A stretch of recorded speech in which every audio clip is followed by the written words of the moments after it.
Joining us right now is the Wall Street Journal's chief economics correspondent, John Hilsenrath. John, good to see you.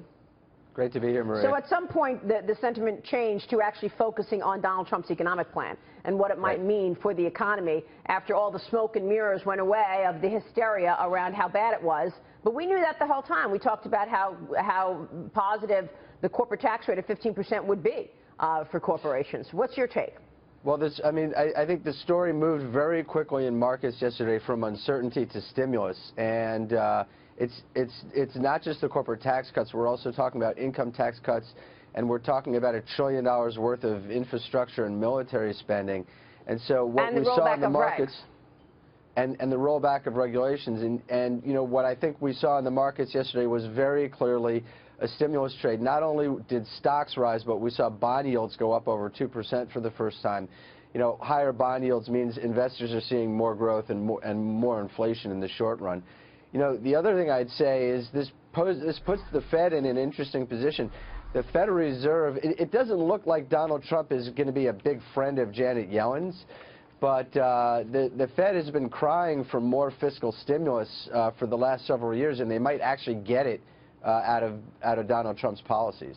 Hey, John, I was actually looking at the odds of a Fed rate hike, and it even is now higher than before the election at about 85%. And we're talking about these fiscal policies that are pushing that towards happening in December. And one of the things that is why bond yields are above 2% is because of the inflation expectations. Should the Fed raise rates in December, how many more times do you think they will raise actually in 2017? Where do you think their guidance can be given all these fiscal policies that are looking to be enacted in 2017?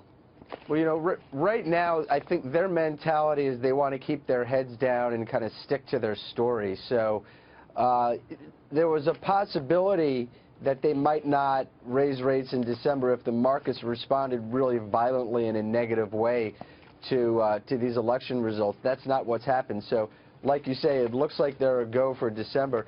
What they're projecting is 2 rate increases next year, and because of this stimulus, I think that increases the probability that they'll proceed with doing those 2 rate increases. It depends on how the economy responds.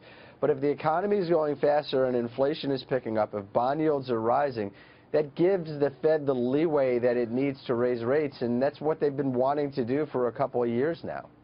John, in the Wall Street Journal today, there's a quote from one of the economic advisors to Donald Trump that says that President-elect Trump is not going to ask for Janet Yellen's resignation. Right. But that doesn't mean that her term expires 1 year after his inauguration. But it doesn't mean he's going to go easy on her. But if he's not asking her to step down, I guess that's a good point.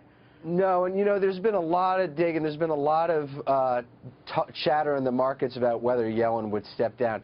Everything I'm hearing from people in and around the Fed is that's not something that she would do. She, you know, she's been at this institution her whole working life. Stepping down would be a shot at the Fed's independence. You know, just because Trump took some shots at her during the campaign, it doesn't mean he's going to follow through on that as president. And, you know, he kind of, at some points in the campaign early on, he said he had respect for her. I think the way this plays out is she serves out her term, and then he picks his own person come 2018 to take the job. He took shots at everybody, so I think all those folks need to just get over it and move on. He won the White House. Yeah. And it depends on how he treats them going forward, right? He needs some continuity.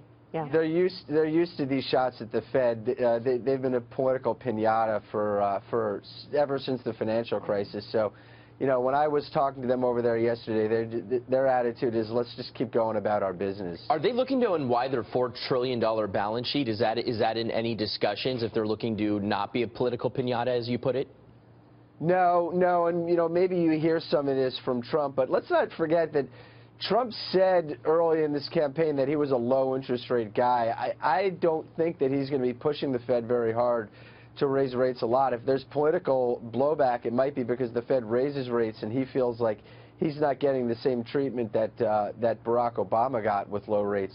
But the Fed has been saying all along, as to this $4 trillion balance sheet, that they're not planning on winding that until they get rates up somewhat higher, over 1% for sure. So I think they sit on that balance sheet $4 trillion for some time. All right, John, good stuff. Thank you so much. John Hilsenrath Okay. with the latest there.